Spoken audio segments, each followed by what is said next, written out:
नमस्कार बच्चों, भुवनेश बाल विद्यालय के ऑनलाइन क्लासेस में एक बार फिर स्वागत है आप सभी का। देखो बच्चों, अब अभी तक हमने अभी जो पाठ पढ़े हैं उनमें हमने 4 पाठ कंप्लीट कर लिए हैं और आज हमारे वसंत विभाग का ये 5वां पाठ है। आइए इसको प्रारंभ करते हैं और देखते हैं कि किस प्रकार से लेखक ने अक्षरों का महत्व बताने का प्रयास किया है। देखिए, अक्षरों की कहानी, यह पुस्तक अक्षरों से बनी है। सारी पुस्तकें अक्षरों से बनी हैं। तरह तरह की पुस्तकें, तरह तरह के अक्षर, जितने भी किताबें हैं, जितनी भी पुस्तकें हैं, सभी अक्षरों से मिलकर बनी हैं। और अक्षरों का महत्व किस प्रकार से है, आइए इसके बारे में थोड़ा सी चर्चा कर लेते हैं। दुनिया में अब तक करोड़ों पुस्तकें छप चुकी हैं। आपने देखा होगा आपकी जो पुस्तक है उसमें भी बहुत सारे अक्षर छिपे हुए हैं। अक्षरों से बाद में शब्द बन गए, शब्दों से वाक्य बन गए और वाक्यों से किताबें और न जाने क्या क्या लिखने में आ गया है।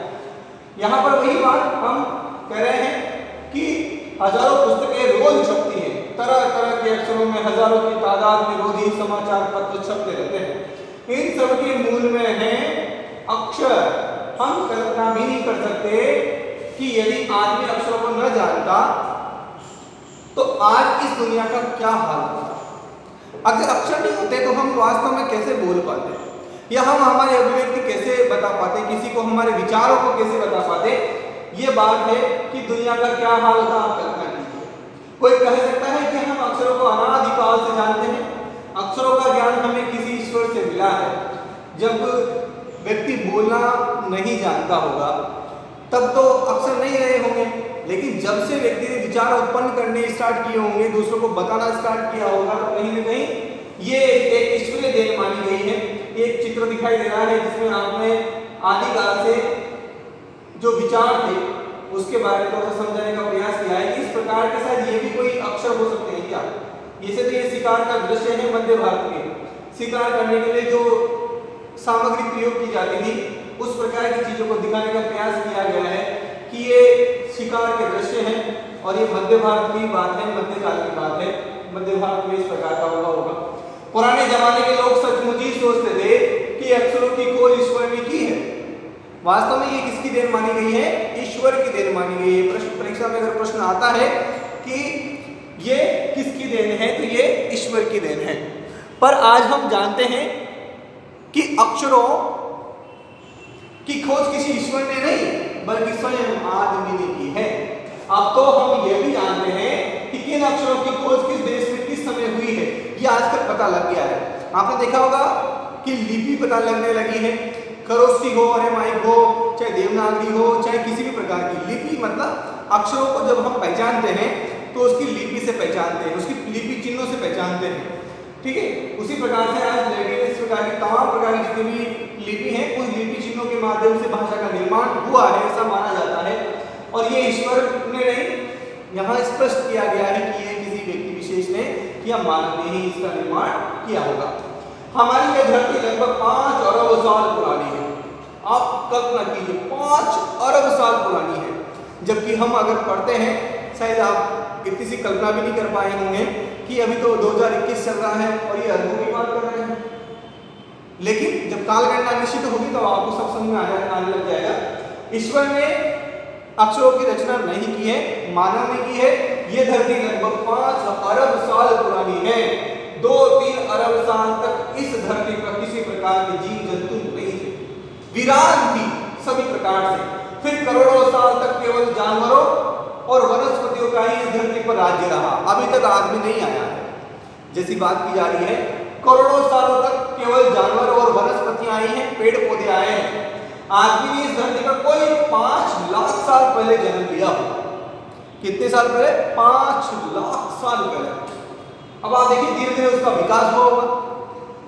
जब व्यक्ति इस समय 5 लाख साल पहले जिस समय आया होगा उस समय व्यक्ति का ढांचा ऐसा नहीं होगा जैसा आजकल आप मुझे देख रहे हैं या आप जिस प्रकार की स्थिति में हैं।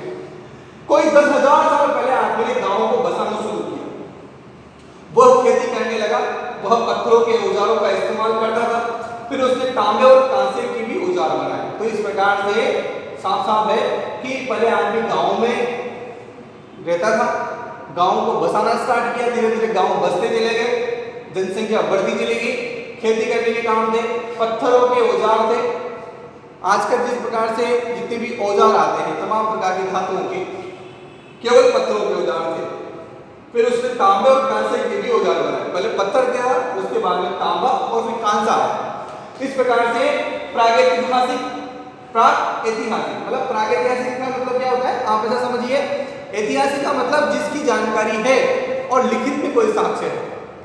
मतलब मान लीजिए कोई व्यक्ति ने कोई कार्य किया लेकिन वो केवल विचारों में ही कार्य कर रहा है या फिर बातों में ही कार्य कर रहा है, तब तक वो इतिहास नहीं है। इतिहास कब से माना गया ऐतिहासिक, जिसको लिखित में ऐतिहासिक रूप से कहा गया। तो प्राक ऐतिहासिक, प्राक ऐतिहासिक को अगर संधि विच्छेद करते हैं तो यहाँ प्राक प्लस ऐतिहासिक शब्द बनकर आता है। ऐतिहासिक में भी एक प्रत्यय लगा है, इतिहास से बना हुआ है। इस प्रकार प्राक का मतलब पूर्व से, मतलब इतिहास लिखा गया उससे भी पूर्व की बात है, जब से, तो मतलब जब तक लिखा नहीं गया ना उससे पहले की बात कर रहे हैं। तो प्रागैतिहासिक मानव ने अपने सबसे पहले चित्रों के जरिए अपने भाव व्यक्त किए, मतलब चित्र बना बनाकर अपनी बातों को उजागर करता था। जैसे पशुओं, पक्षियों, आदमियों आदि के चित्र बनाए होंगे, पशुओं पक्षियों के चित्र जो बने होंगे तो इन चित्रों से पता लगा होगा कि वो क्या कहना चाहता है। इन चित्र संकेतों से बाद में भाव संकेत अस्तित्व में आए। जैसे एक छोटे वृत्त के चहुं ओर किरणों की द्योतक रेखाएं खींचने पर वह सूर्य का चित्र बन जाता था। आपने देखा होगा सूर्य का चित्र बनाते तो हमेशा गोला करके उसके आसपास हम निशान लगा देते हैं, ऐसा लगता है जैसे सूर्य है। तो सूर्य का चित्र बन जाता था।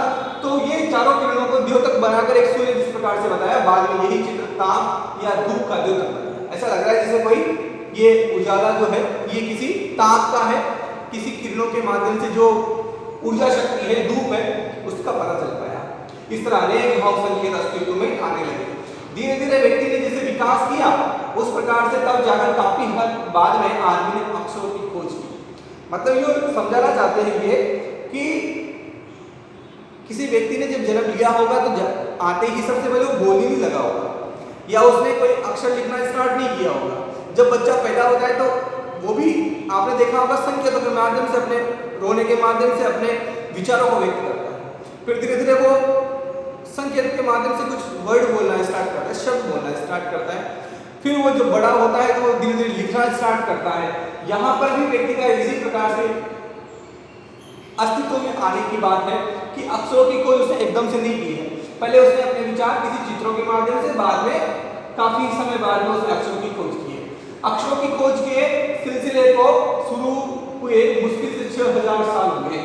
यानी लोग कह सकते हैं कि किसी लिखित रूप से किसी ग्रंथ की रचना या किसी रूप में लिखित कोई सामग्री अगर प्राप्त होती है, मतलब सबसे पहले अगर कोई लिखित सामग्री प्राप्त होती है तो ऐसा मानते हैं कि जो अरब सालों अरबों से जो धरती चल रही है इस समाज में, इस धरती पर सबसे पहले लिखना लगभग 6000 साल पहले हुआ था। अब आप कहेंगे सर कि अभी तो 2021 चल रहा है तो 6000 साल कैसे हो गए?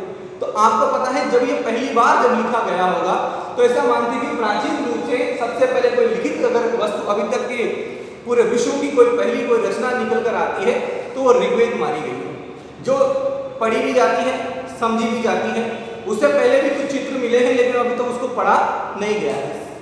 सिंधु घाटी सभ्यता में कुछ चीजें मिली हैं लेकिन उनकी लिपि का पता नहीं चल पाया, ये कहाँ की लिपि है, क्या कहना चाहते हैं, सब कुछ पता नहीं चल पाया है। तो ऐसे बात की गई है। तो 6000 साल पहले, याद रखिएगा यहाँ से प्रश्न बनने की संभावनाएं होती है। 6000 साल पहले इस कार्य को प्रारंभ किया गया था, केवल 6000 साल पहले। आप कहें केवल 6000 साल पहले, और केवल 6000 साल पहले भी आप सोचेंगे केवल 6000 बोल रहे हैं। ये कुछ चित्र है, देखिए आप, ये एक तो चित्र ये है जो सूर्य का भी थोड़ा सा नजर आ रहा है, और कुछ लोग तो अलग अलग प्रकार के डिजाइन में है ये बने हुए हैं। तो कुछ लोग सोचेंगे ये पक्षी है और कुछ लोग सोच रहे हैं ये कीड़े मकोड़े है। तो तमाम प्रकार की चीजें आपको दिखाई दे रही हैं। तो ये समझने का प्रयास कीजिएगा क्या क्या चीजें हो सकती हैं आपके विचार से। मध्य अमेरिका के ओंजीबोआ आदिवासियों के चित्र है ये कहाँ के चित्र है? ये चित्र है मध्य अमेरिका के।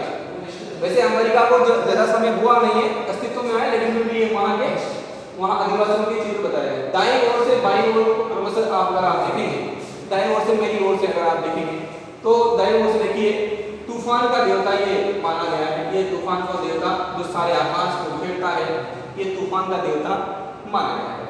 उसके अलावा नगाड़ा जो है वो नगाड़ा की आवाज, नगाड़ा दिखाई दे रहा है आपको, ऐसा मान लीजिए नगाड़ा है।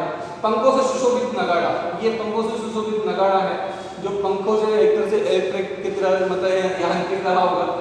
और द्रोण काक, ये द्रोण काक जो कौवे की तरह जो दिखाई दे रहा है ये चित्र, ये द्रोण काक है। कौवा और दवाखाने में आदमी, ये कौवा है और ये दवाखाने में आदमी जो किसी दवाखाने मतलब अस्पताल में, हॉस्पिटल में जब व्यक्ति जाता है तो वहाँ किस प्रकार की स्थितियाँ बनती होगी, इस प्रकार की कुछ चीजें आपको यहाँ पर दिखाई दे रही है। तो ये चित्र है जो मध्य अमेरिका के हैं। तो यहाँ से चित्रों के माध्यम से उस समय अपनी बात को कहने की बात रखी होगी। आगे बढ़ते हैं। अक्षरों की खोज के साथ एक नई युग की शुरुआत हुई। आदमी अपने विचार और अपने हिसाब किताब को लिख कर रखने लगा। देखो जब तक हिसाब किताब की बात तो छोड़िए, आप जब तक व्यक्ति ने लिखना स्टार्ट नहीं किया होगा तो आप सोचिए कि व्यक्ति कैसे काम करता होगा। आज कितनी सारी चीजें लिखित में अपने पास में मौजूद है, अब तो हर चीज यांत्रिक रूप से मौजूद है। आज कितनी सारी चीजें हैं जिसको हम केवल लिख सकते हैं, पढ़ सकते हैं, उनके माध्यम से अपनी बात को कह सकते हैं।